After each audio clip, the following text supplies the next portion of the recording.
So I don't know if it's appropriate that I'm blogging about things. I don't know if it's tacky or what, but it's how I deal. There's so many things that have changed in the world as far as appropriateness and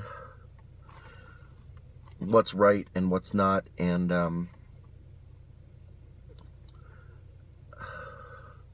thank you to everyone who've sent texts and Facebook posts, and thank you to my sister Debbie for posting a wonderful picture of my mom.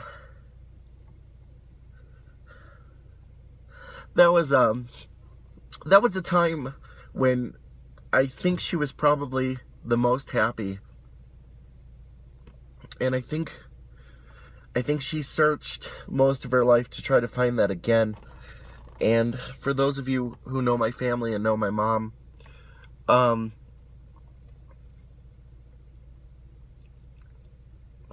she had it rough, and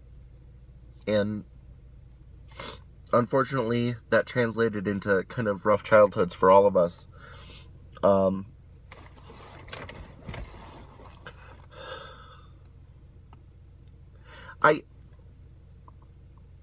I don't know where I'm going with this. Sorry.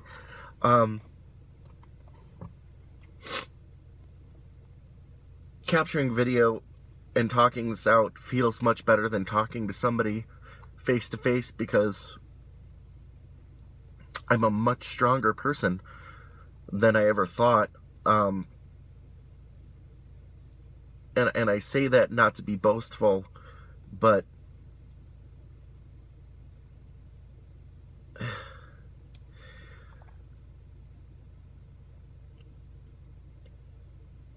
okay, so I'm gonna tell you what I know about my mom, and maybe this will get saved for posterity, or maybe in my weird euphoric or utopian mind, 1,000 years from now, some alien culture or something is gonna look over these and be like, who the fuck was this Billy dude? But so here's what I know. I know that I started recognizing my mom in my mind. Like, I started capturing memories when I was really young. And I don't know what it is about the brain's process that decides to keep or drop memories or daily minutia. But here's kind of what I know. The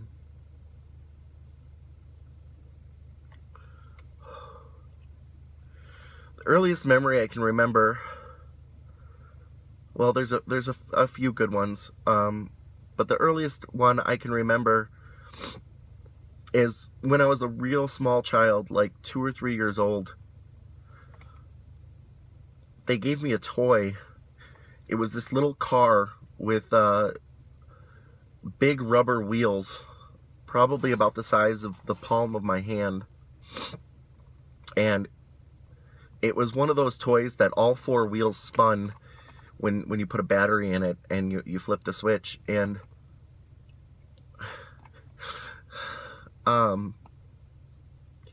what I remember most about that toy is that I was more interested in taking the cover of the toy off, the little plastic mold of what the car looked like, and just having this little black flat thing with a battery in it and 4 big wheels.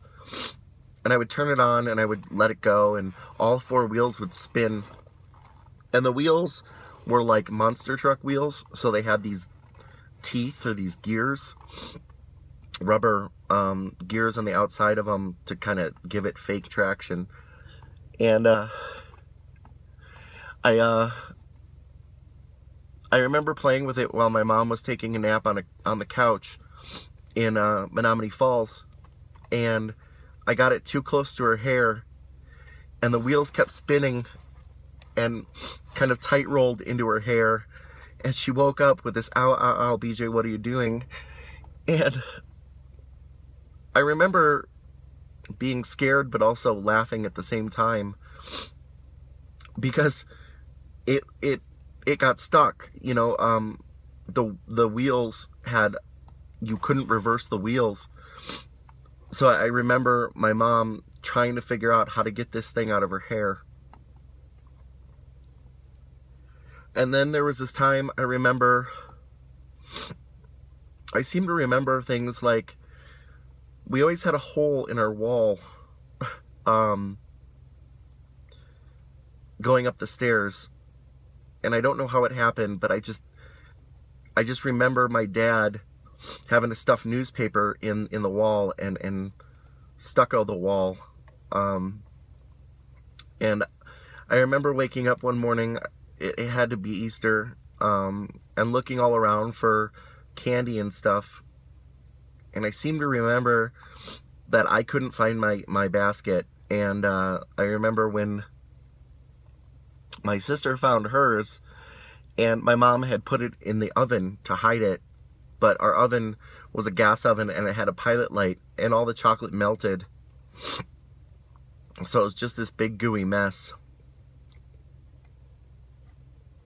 And I remember being super small, and I don't know if it was my mom or my dad, but somebody gave me this huge oversized bunny.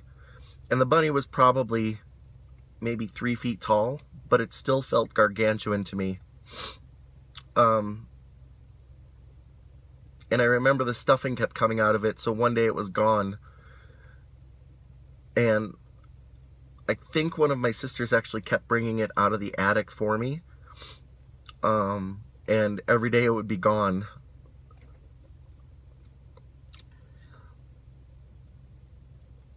I have memories that I don't know if they're because they were told to me, or if, and I created visuals to support them, or if they're actually in my head.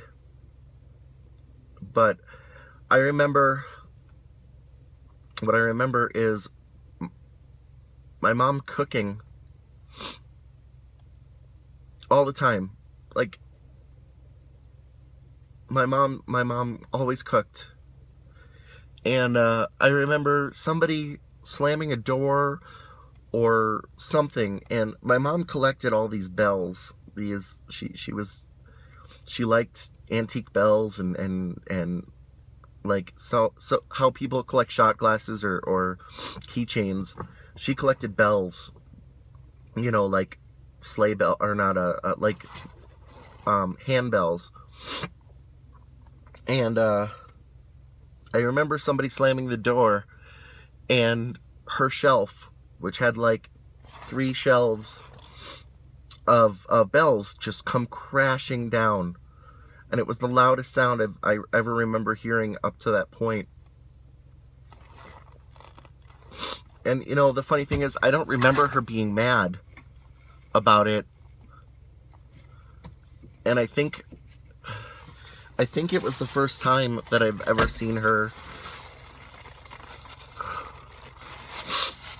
in whatever emotional state she was in. And then I don't remember much after that until we moved to Seattle. I must have been 8 years old. And I remember we were so poor, and my dad was in jail, and my mom was dating this guy, and my oldest sister moved in with her boyfriend, and my 2 younger sisters moved in with their dad, or maybe they had moved in with my aunt and uncle at that point, I'm not sure. But we moved to Seattle, and I remember moving to this house, and I thought it was the greatest house ever. Like, kids don't see the world the way that adults do. I saw my mom trying to be happy. I saw her trying to make the most of what she had, and we didn't have much. We really didn't. I went back to that house in Seattle just a few months ago, maybe last year now, and it is shit. It is probably 700 square feet.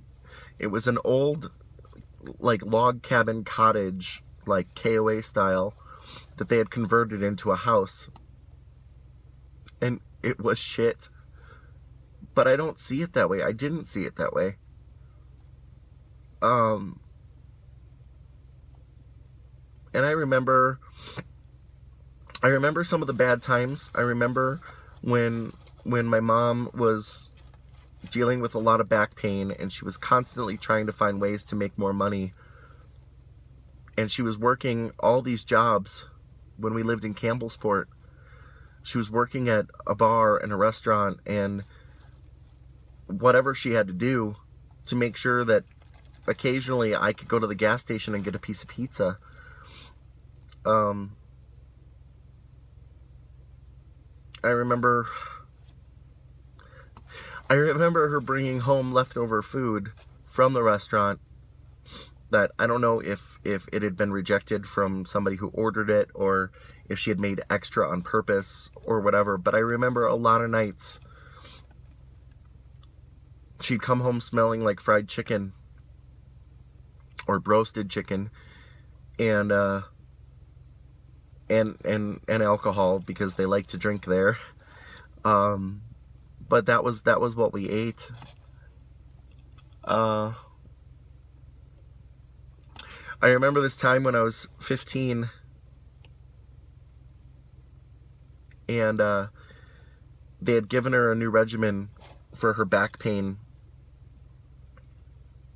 It was this electronic device that stimulated muscles. And it had these pads, and you put them on, and she couldn't get the battery out to replace it. And I remember while we were fiddling with it, we must have changed some of the settings, because when I got the battery back in, it was way too high, and it started shocking her, and she just kept twitching. And it was one of those where it was hurting her, but it was making her laugh at the same time. And I don't know, I just remember those things. My whole family was prepared for this.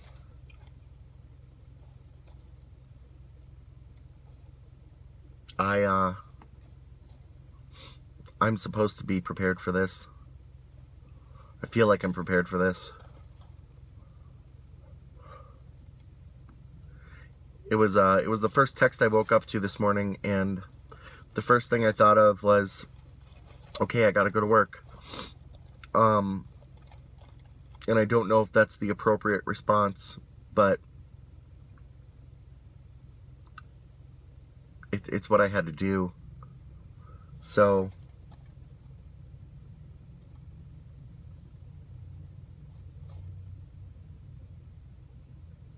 she tried to be a good person, and I hope anybody who sees this that knows my mom, whatever feelings or emotions you had towards her, good or bad, I hope you understand that she was dealt a rough set of cards. She definitely wasn't the favorite in her family. She made some bad choices with drinking and things like that. She tried to raise us in the best way she knew how with what she had. And, you know, there were things that happened that should not happen to people. Like, when her father died, she found out that she was adopted, and that he wasn't her real father. And that changes a person, and it really affected her a lot. I didn't understand it at the time, I've dealt with death before.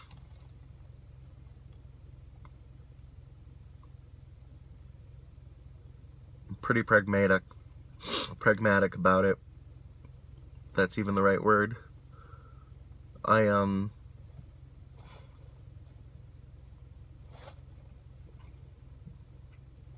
Billie. I'm actually not. She wanted me to be BJ. When I was born, the story as I understand it, when I was born, she wanted my first name to be BJ. No spaces, no dots, no initials, just BJ. And the hospital wouldn't put that on the birth certificate as my first name. So my dad said, well, we need the birth certificate. And they're like, well, we can't put initials or letters as a name. So they gave me my dad's first name. Or maybe he wanted a son with his name. I don't know. But the way I understand it is, to my mom, I was BJ, and I hated that name. I got teased for that name. I got beat up for that name. Hell, I lived up to that name. But it was what she gave me. And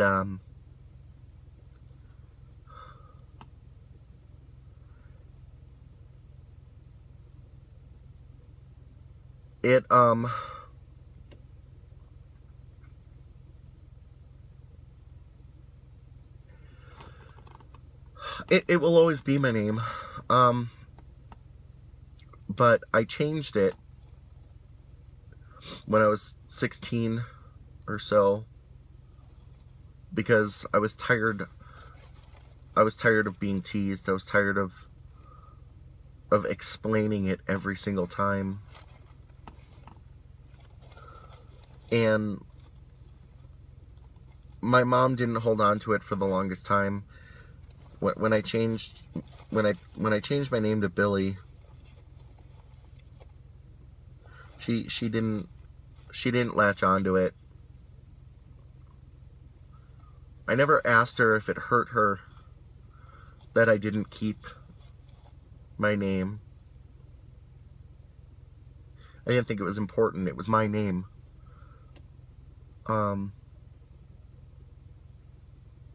So I found it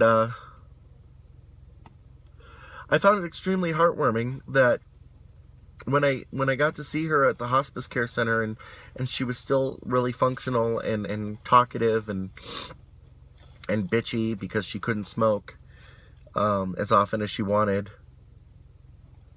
that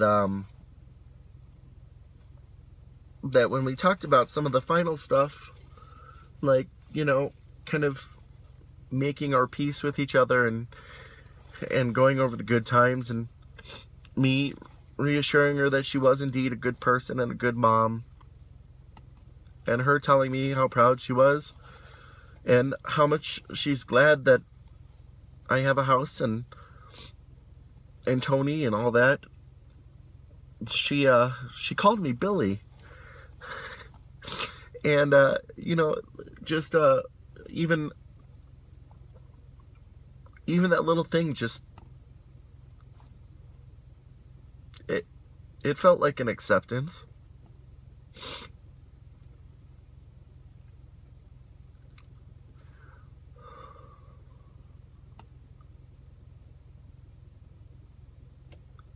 I have some letters that we wrote back and forth when I was a kid. When I was first coming out, I was so afraid to tell her what was going on in my brain. and that I left her a note under her pillow, and then I ran away to my sister's house for a weekend because I was scared. I didn't want to come back home. Those were different times. This was 94. It wasn't as easy to... There wasn't anything gay in the media. There was very few TV shows or anything that had any kind of reference to it. And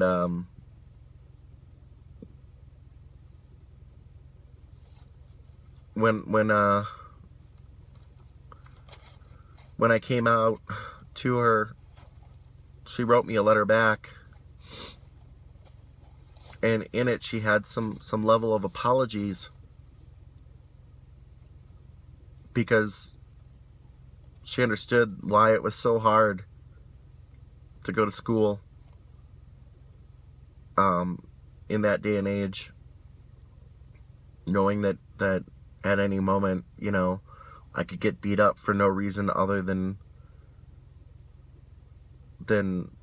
my attraction to people.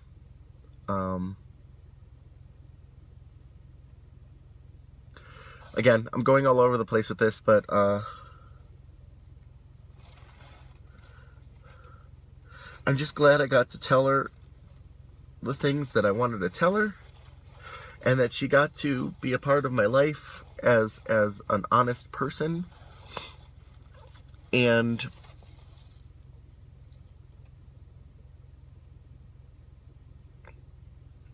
I don't believe in... Well, I don't know what I believe in. I don't know if I believe that there's a God, or if there's a science behind it, or if there's an afterlife, or if there's a place of peace.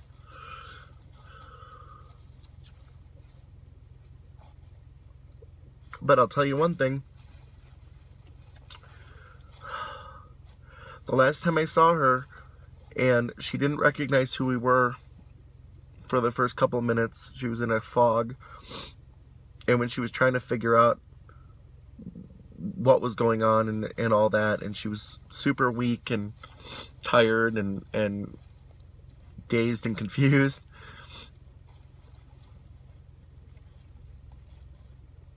I said a prayer.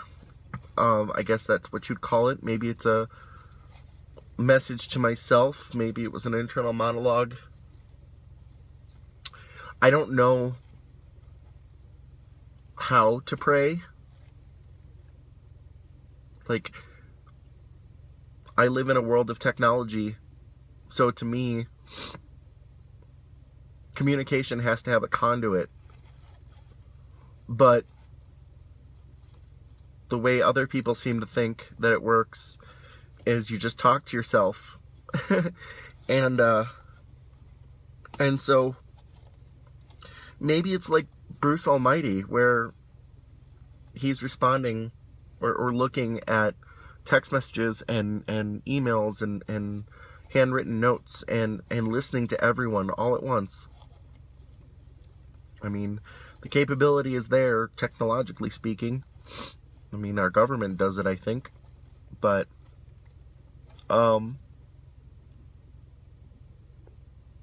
so I had that monologue. What I wanted to make sure, and what I think everybody needs to know, is that my mom was a good person. Like, yeah, you know, she made mistakes and she had to make hard choices, and some of those were influenced by pain, because she always had back pain, and some of those were influenced by alcohol, so she made some mistakes there. But I believe and I feel that she tried to be a great person, and sometimes that there's just not opportunities to be a good person. So, the message that I wanted to send out to whoever's listening, or if she is in a different place, or if she is in a waiting room, or in a heaven, or waiting to go to heaven, or if they're evaluating her life and determining what level of happiness or whatever that is, enlightenment, I don't know, I'm rambling. What I wanted to say is that I want to make sure that they know that the people who were in her life did understand that she had a hard life. And I hope that if there is a decision-making process as to what level of contentment or happiness or moving on she goes to, that all of those things get considered. And my oldest sister's side of the family, the Fords and her, keep saying that she's probably with her first love, Bud. Well, I don't know if it was her first love, but her first significant love, that they're together now, or that he's welcoming her or something. And I don't know how all that works. I don't know that life just stops once you die. I don't know. I'd like to believe there's more. But if there is such a thing as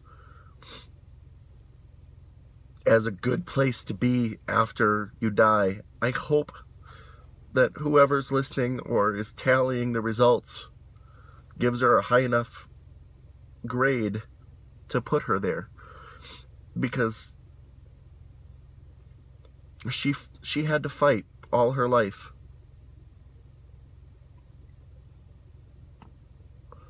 And she needs that vacation.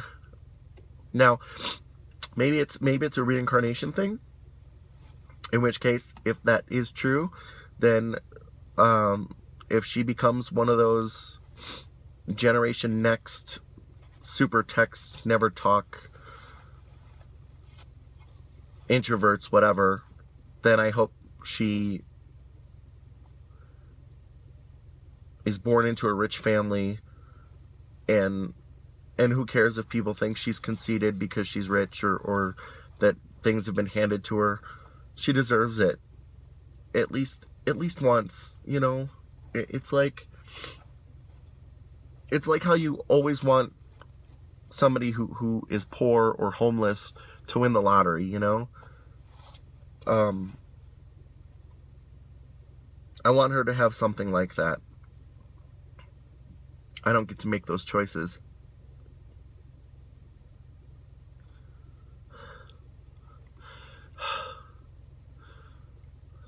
You know, it's funny too, because I always told myself, you know, you have those conversations with your friends about winning the lottery and what you do with the money. And you know, the practical ones will say, yeah, I'd invest it in Apple or Microsoft or something like that. The funny ones are like, I'm going to buy a big house and have buckets of money that I throw in the furnace every day. Something like that. One thing that I've always said is that if I was given $1 million today, the first thing I'd do is I would buy my mom a 57 Chevy, candy apple red, because That's all she talked about when she talked about things that made her heart tick. Like the flavor of what she wanted in life. She loved that car. The candy apple red 57 Chevy. So, anyway, if there is some place or plane or spiritual nexus that she's in right now, and it is based on what she wants in life, then I hope that they can make her 17 again,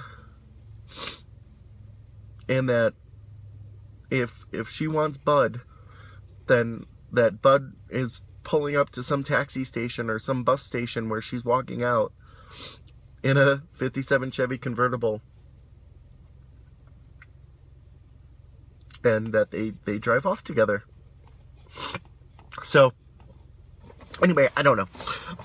I gotta stop this, otherwise I'm never gonna get out of work. My boss sent me home 45 minutes ago, and I haven't moved, but I have to. So I'll conclude by saying thank you to everyone who send your thoughts and your prayers and your very kind words. I'll be okay, and I'm hoping my mom will too. Thank you.